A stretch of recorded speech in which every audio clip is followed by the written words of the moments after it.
Lumpia! Lumpia! Lumpia kayo dyan! Alam ko may Pilipino dito eh. Tingnan natin. Tao po! Tao po! Oh, Pilipino ano po, yun? kabayan! Ano yun? Gusto niyo po ba lumpia? Eh, magkakano ba isa niyan?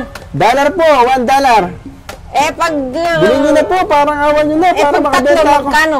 Tatlo para sa inyo po is $3. $3 para maka-sale kayo. Buena mano. Binumano ako, ang dami mo nang pinuntang bahay Wala pa nga po, alam ko po kayong Pilipino, nakikita kayo dito sa daan. Para...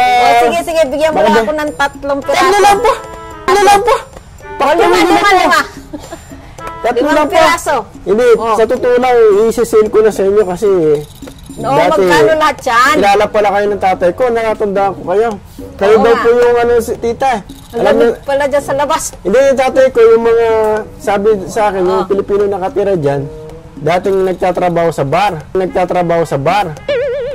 Mananayaw daw po kayo sa bar dati. Ano ba naman yan? Yun lang po, kaya papakyawin nyo na po, marami na kayo naipon sa bar. Bar? Anong bar? Opo! Bar na ginto. Hindi, para pakyawin nyo na, Tito Franz. O sige, akin na. Magkano ba yan? Asa po Tatlo pera? lang. Tatlo lang po. Pakyawin Tatlo nyo na, lang. para. Wala, nag-homeless na po ako dito. $3 nga lang eh. Ang konti na lang po to. O sige, pumasok ka muna. Bakit?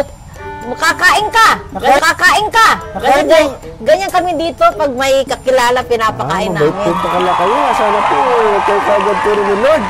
Na mabait po kayo. No? Yeah, sige po, maraming salamat. O sige, 3 na lang ha. Tatlo? Oo. Bilhin nyo na po. Sige na. Sige, bye-bye. O sige.